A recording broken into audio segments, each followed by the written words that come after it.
Kami bersyukur karena Engkau adalah Tuhan sumber keselamatan kami. Kami bersyukur karena kami boleh berdiri dan kami boleh berkumpul bersama pagi ini. Semua karena anugerah-Mu. Di dalam pemeliharaan tangan-Mu yang kuat Engkau menopang hidup kami. Sehingga kami memasuki bulan baru lagi di tahun ini. Oleh karena kemurahan pertolongan-Mu. Tuhan, kami sadar bahwa dalam menjalani hidup di dunia ini, bagaikan gandum di tengah lalang, kami mengalami banyak tantangan, godaan dan himpitan. Tetapi ada tangan Tuhan yang menopang, ada tangan Tuhan yang kuat yang menolong, ada tangan Tuhan yang kuat yang memimpin. Terima kasih Tuhan. Saatnya bagi kami lewat ibadah ini untuk merenungkan firman-Mu.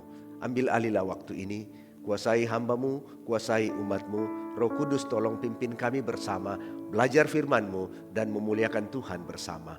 Demi nama Yesus kami berdoa. Yang rindu dengar firman Tuhan sama-sama katakan amin, amin.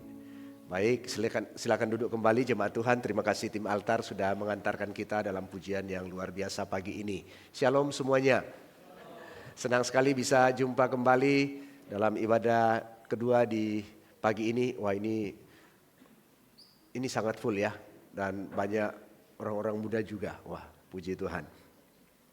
Senang bisa hadir lagi dan berbagi firman Tuhan. Terima kasih hamba Tuhan dan semua majelis boleh memberi kesempatan saya kembali berbagi firman Tuhan lewat ibadah hari ini. Dan khusus di bulan ini, mungkin bulan sebelumnya juga, kita belajar tentang seri khotbah perumpamaan Yesus. Dan saya ditugaskan untuk khotbah hari ini, lalang dan gandum, perumpamaan lalang dan gandum. Tetapi saya memberi tanda kurung di sana, orang percaya di dunia yang jahat. Jadi ibarat gandum di tengah-tengah ilalang, ini ibarat orang percaya di dunia yang jahat. Tetapi tentu ini dari perspektif kerajaan Allah. Teks yang kita akan baca bersama adalah Matius 13 ayat 24 sampai dengan ayat yang ke-30. Matius 13 ayat 24 sampai dengan ayat yang ke-30. Firman Tuhan. Yesus membentangkan suatu perumpamaan. Lain lagi kepada mereka katanya, hal kerajaan sorga itu seumpama orang yang menaburkan benih yang baik di ladangnya. Tetapi pada waktu semua orang tidur, datanglah musuhnya menaburkan benih lalang di antara gandum itu, lalu pergi. Ketika gandum itu tumbuh dan berbulir, nampak jugalah lalang itu. Maka datanglah hamba-hamba Tuhan ladang itu kepadanya dan berkata, Tuan, bukankah benih baik yang Tuan taburkan di ladang Tuan? Dari manakah lalang itu? Jawab Tuan itu, seorang musuh yang melakukannya. Lalu berkatalah hamba-hamba itu kepadanya, jadi, maukah Tuan supaya kami pergi mencabut lalang itu? Tetapi ia berkata, jangan, sebab mungkin gandum itu ikut tercabut pada waktu kamu mencabut lalang itu. Biarkanlah keduanya tumbuh bersama sampai waktu menuai. Pada waktu itu aku akan berkata kepada para penuai, kumpulkanlah dahulu lalang itu dan ikatlah berberkas-berkas untuk dibakar. Kemudian kumpulkanlah gandum itu ke dalam lumbungku. Sampai di situ pembacaan firman Tuhan dari cerita gandum dan lalang. Bapak Ibu Saudara yang dikasihi Tuhan, ini adalah sebuah perumpamaan tentang kerajaan Allah. Dan tentu harus dipahami juga dari perspektif kerajaan Allah itu sendiri. Jadi Yesus mengajarkan banyak perumpamaan untuk mengajarkan kerajaan Allah. Mengapa? Karena Yesus hadir dan membicarakan sebuah kerajaan, sebuah frase yang sangat terkenal dalam perjanjian baru, yaitu Basileia Theo dari bahasa Yunani, kerajaan Allah, yang artinya sebuah kerajaan yang memang seperti dipahami oleh masyarakat pada waktu itu. Ada kerajaan Yunani, kerajaan Romawi, dan kerajaan lain. Tetapi persoalannya adalah belum ada yang melihat kerajaan itu. Kalau kerajaan-kerajaan lain mereka tahu, tapi kerajaan Allah ini seperti apa? Kerajaan yang lain mereka tahu siapa rajanya. Yang sekarang kerajaan Allah ini rajanya adalah Allah. Tetapi dalam konteks Matius menggunakan kata kerajaan surga. Ini dalam konteks pembaca Yahudi yang menghindari penyebutan kata Allah. Nah, Dalam hal ini sama ya kerajaan surga dan kerajaan Allah. Tetapi ini dalam konteks penulisan saja. Yesus sedang membicarakan sebuah kerajaan yang tidak biasa bagi orang-orang pada waktu itu. Sehingga Yesus harus mengajarkannya dalam bentuk perumpamaan. Sama seperti saya ibaratkan, Bapak Ibu pernah baca kitab Wahyu? Mestinya pernah. Oh tidak pernah, waduh belum. Ya belum, nanti akan baca ya. Nah ada yang belum baca kitab Wahyu. Bapak Ibu kalau baca kitab Wahyu, di sana ada banyak kiasan, gambaran-gambaran yang diberikan oleh Yohanes. Mengapa? Karena Yohanes diperhadapkan terhadap sebuah penglihatan masa depan di mana ia belum sampai ke sana dan sangat banyak hal-hal yang dia sendiri tidak lihat di zamannya tetapi ada dalam penglihatan itu sehingga Yohanes pun hanya berusaha untuk mendeskripsikan, berusaha untuk menggambarkan apa yang dia lihat seperti apa yang dia lihat. Tetapi waktu kita baca hari ini kitab Wahyu, banyak kita yang mengalami kesulitan memahami apa maksudnya sih Yohanes menulis ini. Kenapa? Karena itu hanya gambaran. Yesus tidak bisa berbicara langsung, kenapa? Dia berkata bahwa tidak ada yang dari sana, tapi aku dari sana katanya. Dan karena itu, karena aku dari sana, aku bisa jelaskan kepadamu seperti apa sih kerajaan Allah, kerajaan Bapakku itu. Tetapi karena kita belum ke sana, maka dia mengajarkannya dalam bentuk perumpamaan-perumpamaan.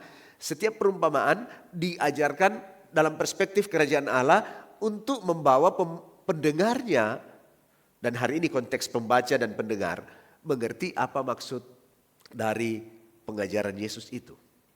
Nah khusus bagian ini tentang gandum dan lalang. Gandum tidak ada persoalan, kita memahaminya sebagai orang-orang percaya yang sungguh-sungguh percaya Tuhan, mendengar firman Tuhan dan melakukannya dalam kehidupan sehari-hari. Tetapi persoalan kedua adalah lalang, karena tadi pagi saya sampaikan bahwa di sini ada beberapa pendapat, tapi ada 2 pendapat besar. Nah, saya sesuaikan saja karena kita dari kelompok Reform. Lalu ini dilambangkan sebagai orang-orang yang menolak kebaikan Tuhan menjadi alat si jahat dan hidup bertentangan dengan kehendak Allah. Tetapi bagi kelompok lain, ini tidak ditolak sebagai langsung disebut orang, tetapi lebih disimbolkan sebagai kondisi, lingkungan. Lingkungan di mana gandum itu tinggal. Ya, hari-hari ini kita harus akui juga bahwa ada pengajaran-pengajaran yang menolak neraka dan menolak hal-hal yang lain. Nah, tapi ini konteksnya. Nah, tapi karena gereja kita maka saya sesuaikan saja. Bapak Ibu, kita hidup di situasi seperti ini. Hari ini kita semua hidup di dunia ini, katakanlah di sini di Makassar yang juga sedang ada ribut-ributnya. Konflik horizontal dipicu oleh 1-2 orang yang apa itu bermasalah tapi kok dibawa-bawa jadi kesukuan dan seterusnya, dan itu agak biasa sih begitu ya. Tetapi saya harap masyarakat Makassar ini kita jadi lebih cerdas ya, apalagi kita kan kota besar keempat di Indonesia, mestinya penduduknya cerdas-cerdas gitu ya. Nah, harus mampu memahami situasi. Tapi kita sedang ada hidup di sini di dunia ini, di mana setiap hari kita dihadapkan dengan persoalan-persoalan dengan orang-orang di sekitar kita, belum lagi istilah mayoritas-minoritas seringkali ditempatkan pada posisi minoritas dan dalam hal ini mengalami tekanan, hambatan, himpitan dan sebagainya. Lalu bagaimana kita bersikap di sana? Nah, memang ada pertanyaan, mengapa lalang itu dibiarkan hidup? Tadi waktu kita baca bagian yang baru saja kita baca perikop itu, bahwa di sana yang ditanam adalah gandum, baik, benih baik, tetapi kemudian ada lalang juga hidup. Nah, lalu memang para pekerja bertanya, siapa melakukan itu? Oh, itu musuh. Ya. Dan nanti ayat 30 Yesus berbicara tentang nanti tidak usah dicabut, nanti pada waktu menuai, pada waktu gandum sudah berbuah, masa menuai, maka nanti amanlah. Gandum dipisahkan, lalang dipisahkan, lalu lalang akan dibakar. Nah ini merujuk kepada lalang tadi itu, pendapat itu dipakai ayat 30 itu. Meskipun di ayat sebelumnya menjadi argumen dari kelompok lain. Tapi oke, saya tinggalkan itu, tidak usah lama-lama di situ. Nah Bapak Ibu, mengapa lalang dibiarkan tumbuh? Ini sebuah pertanyaan. Yang juga tadi pagi saya katakan, ini mirip dengan perdebatan yang muncul dari kisah kejatuhan manusia dalam dosa. yang punya cerita nyata bahwa ada seorang hamba Tuhan yang kemudian diberhentikan dari sebuah pelayanan, ditolak oleh jemaat gara-gara berdiskusi tentang kisah kejatuhan dalam dosa. Jadi masih ingat cerita kejadian 3 kejatuhan dalam dosa? Bagaimana manusia pertama jatuh dalam dosa karena makan buah terlarang. Nah, tetapi siapa yang ciptakan? Tuhan ciptakan. Tuhan ciptakan taman, Tuhan ciptakan semua pohon-pohon, semua yang ada di dunia ini Tuhan ciptakan termasuk manusianya. Lalu kemudian manusia ditempatkan di sana tapi dilarang makan buah pohon kehidupan dan buah pohon pengetahuan. Tapi akhirnya mereka makan. Lalu dalam diskusi itu terjadi dialog yang luar biasa. Sampai-sampai tekanannya jatuh pada bahwa seolah-olah ini salah Tuhan. Mengapa Tuhan harus ciptakan pohon itu? Coba tidak ciptakan, kan manusia tidak perlu berdosa. Bapak Ibu kelihatan seperti itu. Kalau Tuhan tidak ciptakan, manusia tidak perlu berdosa. Kalau begitu, siapa yang salah dengan dosa manusia? Tuhan yang salah. Ini salah. Kita berdosa adalah tanggung jawab kita, bukan Tuhan yang salah. Tetapi cara kita memandangnya, atau cara kita melihatnya, perspektif kita melihat situasi itu akan membuat kita menjadi bersalah. Masakan Tuhan dipersalahkan dalam keberdosaan kita?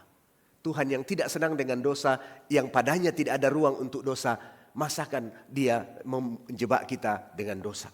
Tentu tidak.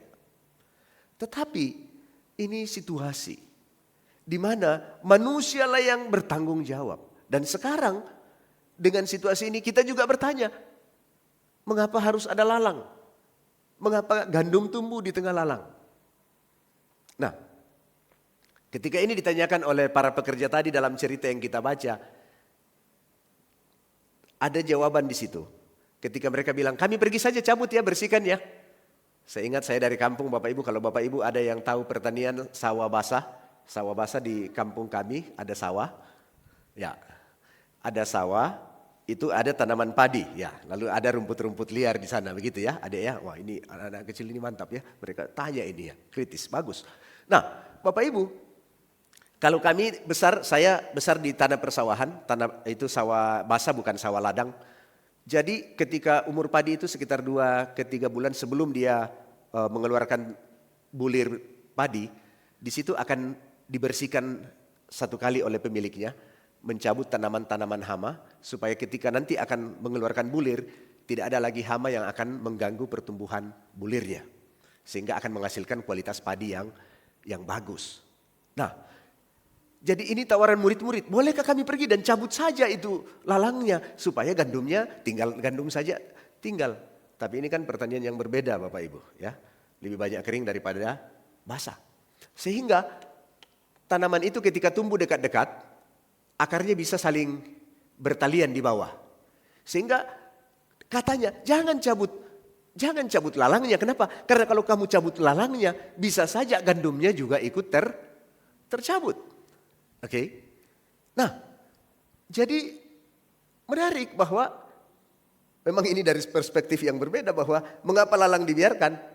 Sebenarnya juga itu untuk membuat gandum ada di sana, melindungi gandum dalam tanda kutip, supaya gandum itu tiba pada masa berbuahnya.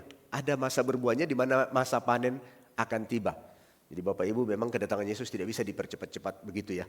Ada masanya dia akan datang, tapi pasti dia akan datang kembali. Amin. Iya kan? Ya. Nah, jadi di situ kita lihat.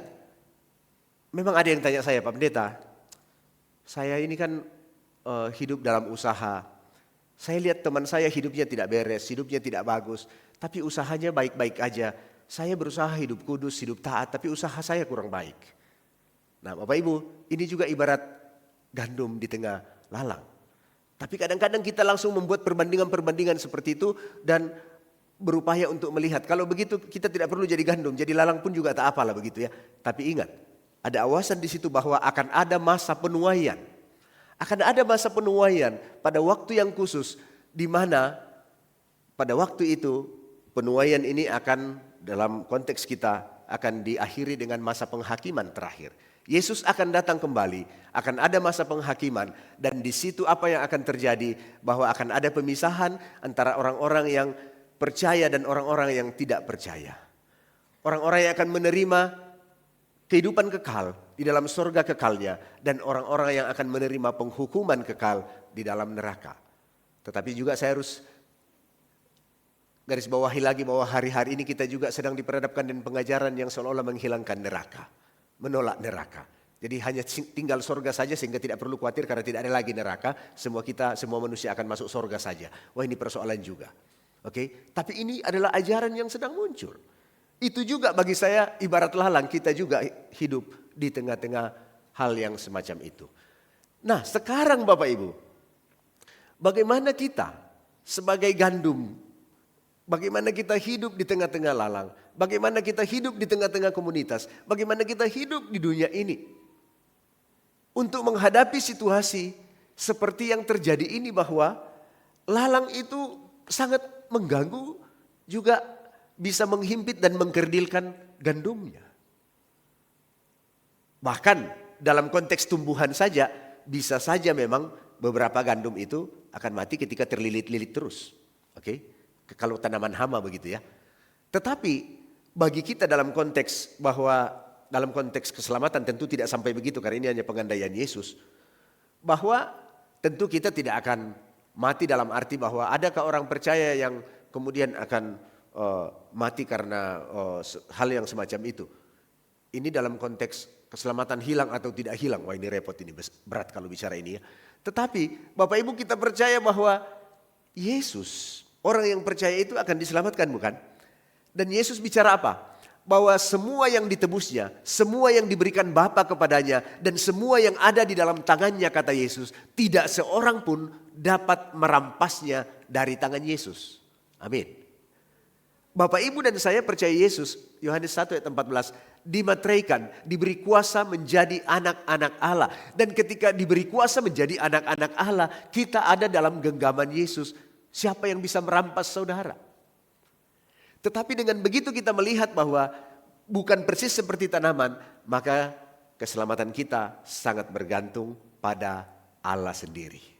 Tidak bergantung pada pegangan kita yang rapuh. Karena kalau bergantung pada pegangan kita yang rapuh, Bapak Ibu, ini persoalan. Bapak Ibu, ada bulan-bulan, ada waktu-waktu di mana Bapak Ibu bersemangat, bukan? Semangat doa, semangat ibadah, semangat baca firman. Tapi ada waktu di mana Bapak Ibu jenuh. Nah, kalau keselamatan harus dibuat seperti itu kan persoalan. Dikait-kaitkan dengan mood kita, dikait-kaitkan dengan rasa senang kita. Tidak. Keselamatan itu tidak dikaitkan dengan kesenangan kita, tidak dikaitkan dengan upaya-upaya kita. Tetapi keselamatan itu murni adalah pekerjaan Tuhan Yesus, karya Yesus di atas kayu salib. Dan itu sebabnya kita bersyukur untuk itu. Sekarang apa yang harus menjadi tanggung jawab kita? Kalau begitu, apa yang menjadi tanggung jawab kita? Menghadapi situasi dunia ibarat hidup gandum di tengah lalang. Yang pertama adalah kita perlu setia dalam iman. Setia dalam iman saja. Bahwa Bapak Ibu, kita memang menghadapi situasi di mana tekanan. Ada banyak godaan untuk berbuat jahat, ada banyak tawaran untuk berbuat sesuatu yang tidak baik dan tidak memuliakan Tuhan. Tetapi kita perlu setia hidup di tengah dunia yang tidak sempurna. Oke, itulah yang Yesus tuntut dari kita. Dia mau kita terus hidup dalam iman kepadanya. Meskipun ia tahu juga bahwa kita hidup dalam kesulitan. Itu sebabnya ia datang ke dunia ini. Lalu ia bilang apa? Aku, Tuhan dan gurumu, mereka salibkan. Ya kan? Ya, kamu tidak usah berharap lebih dari itu. Aku dibenci, kamu pun juga dibenci. Oke? Tapi dalam hal ini, kata Yesus, setia sajalah katanya. Kalau Bapak Ibu baca apa yang Yesus katakan tentang penderitaan-penderitaan yang akan terjadi dengan orang-orang percaya yang akan ditangkap, kemudian dibawa ke pengadilan, dihakimi. Tapi Yesus bilang apa? Jangan takut akan apa yang engkau akan katakan, karena pada waktu itu Tuhan akan menaruh perkataan-perkataan dalam mulutmu. Dan kisah Stefanus juga menunjukkan itu, bagaimana ia kemudian diperhadapkan dengan kesulitan, tekanan, himpitan. Tetapi pada akhirnya dia menang, meskipun dia memang mati di rajam batu. Tetapi kesetiaan iman kepada Yesus dalam pemeliharaan Yesus yang sempurna itu menjadi jaminan. Nah Bapak Ibu, Maka jangan dibandingkan dengan situasi sementara hanya karena persoalan-persoalan bisnis. Memang mungkin Bapak Ibu akan rugi uang, bisa sedikit bisa banyak. Tetapi ini tidak bisa dibandingkan dengan kesetiaan mempercayai Yesus dengan hari di mana hari kedatangan Yesus kedua kali bukan lagi sebagai baby boy.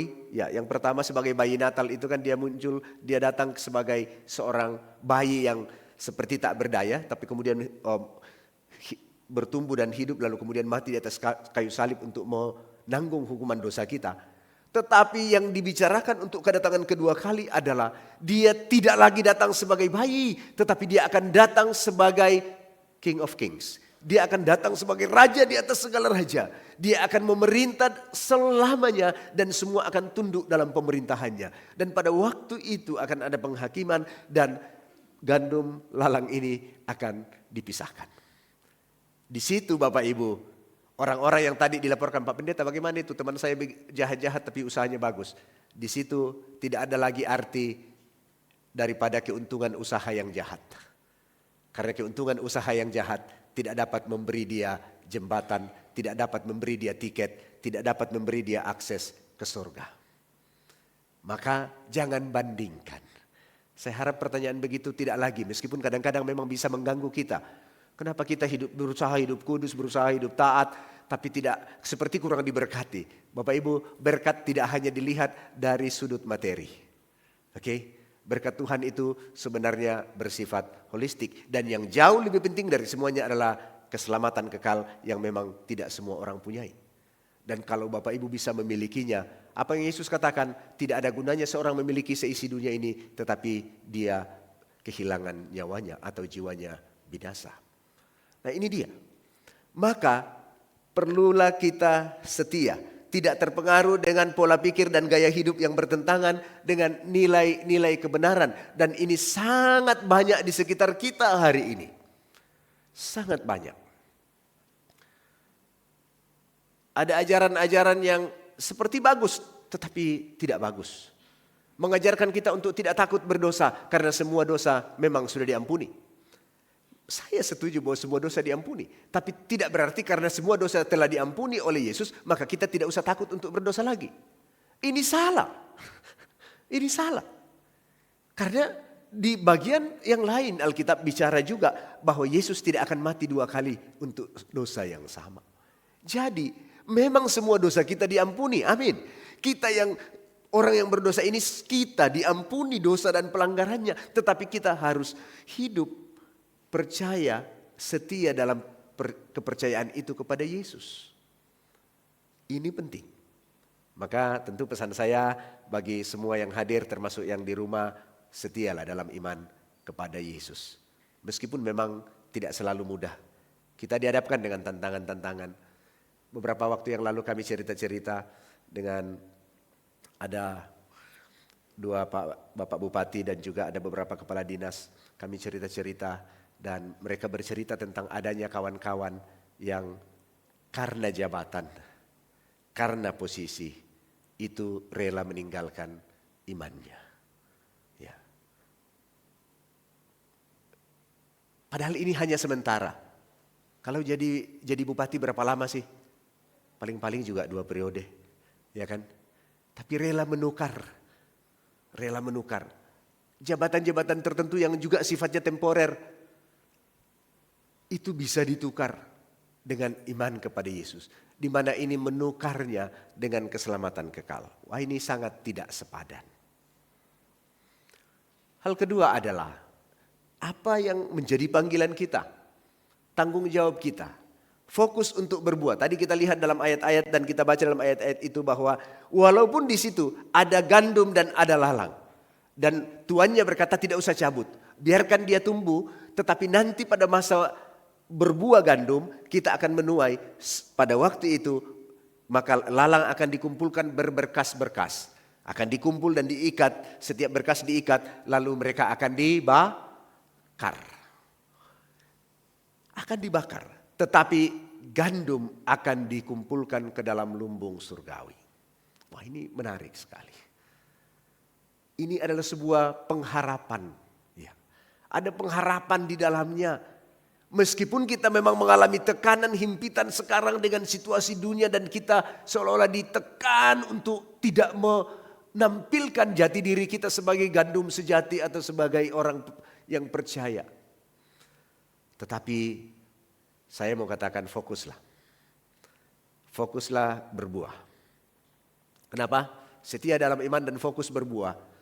Karena dalam hal itu akan ada tahan uji dalam pertumbuhan. Oke, akan ada tahan uji menghadapi situasi pertumbuhan di mana pada akhirnya akan berhasil dengan apa?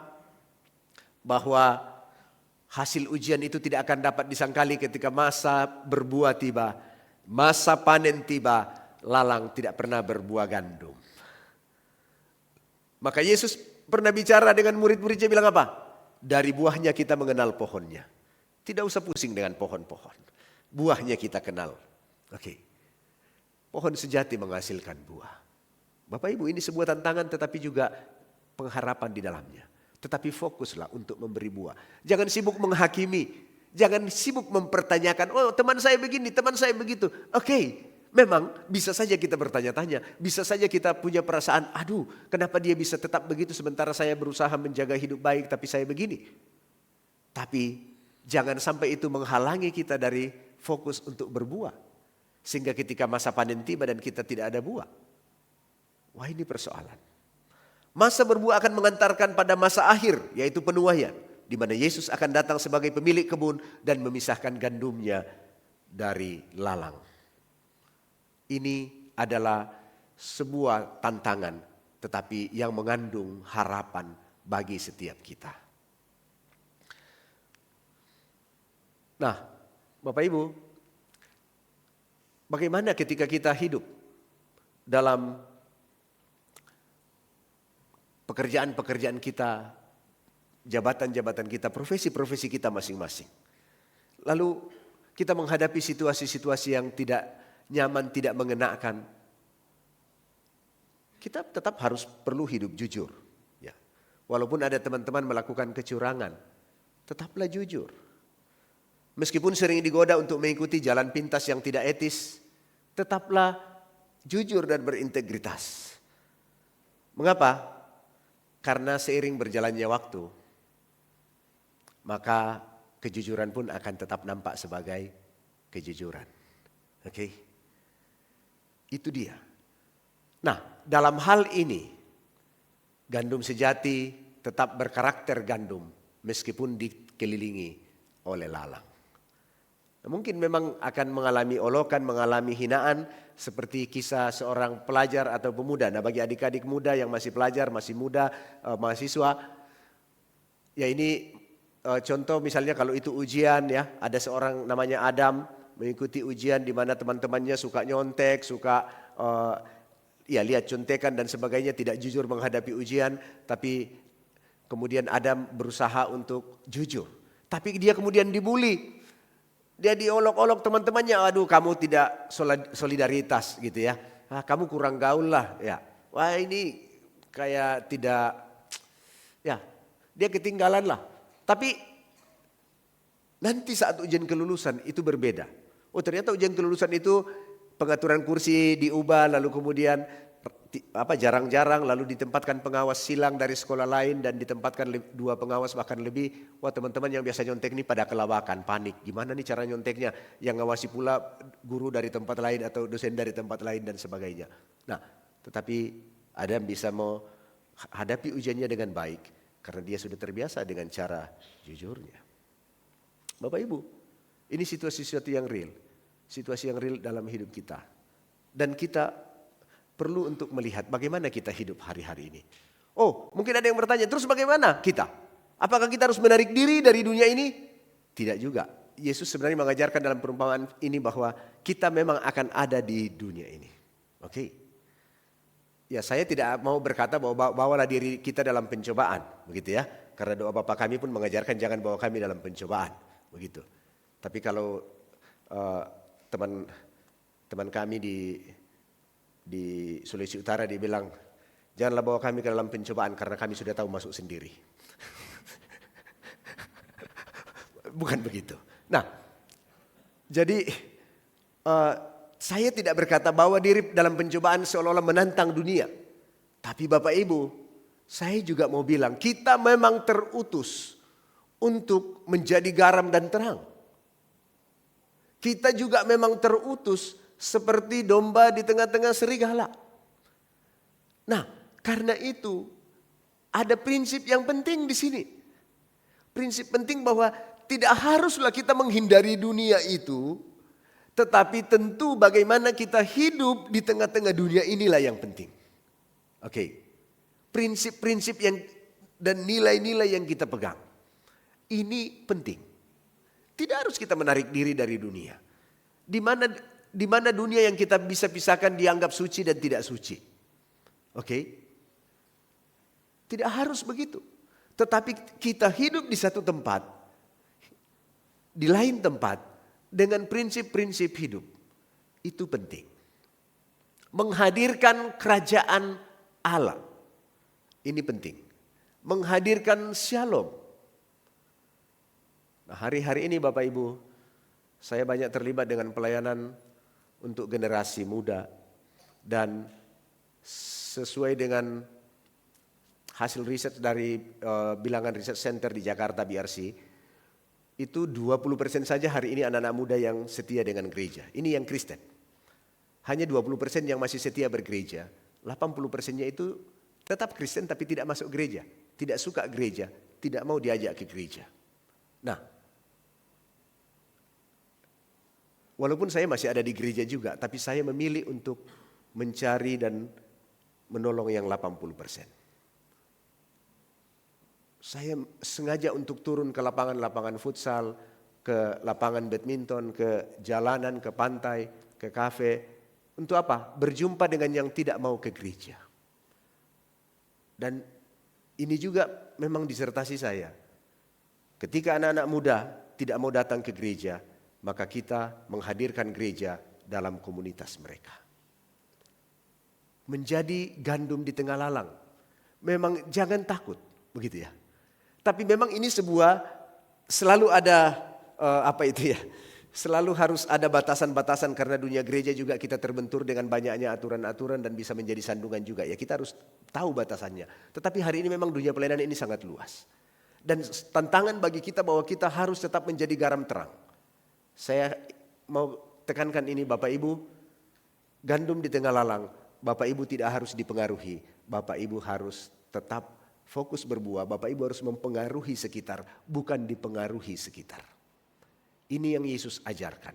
Seperti terang, menjadi terang. Terang itu mau sekecil apapun tapi kalau ruangannya gelap, pasti dia menyinari dan mengusir kegelapan. Menjadi garam di laut dia tidak berfungsi dan kita tidak ketemu garam di laut ya. Ketika dibawa ke darat baru dia jadi garam.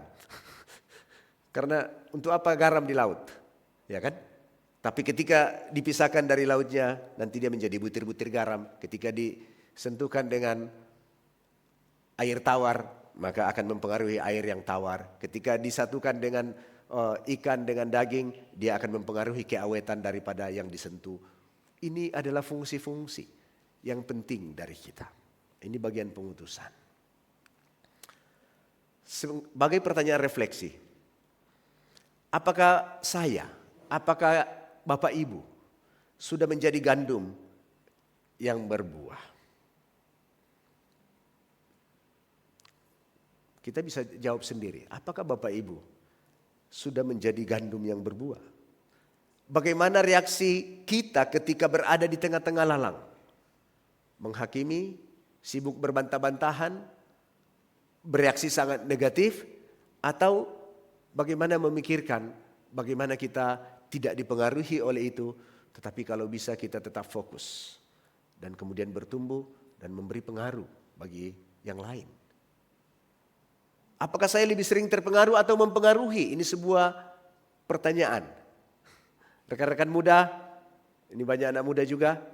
Lebih sering dipengaruhi teman yang suka mabok itu atau kita yang lebih sering mempengaruhi? Saya juga ada banyak teman yang suka mabok.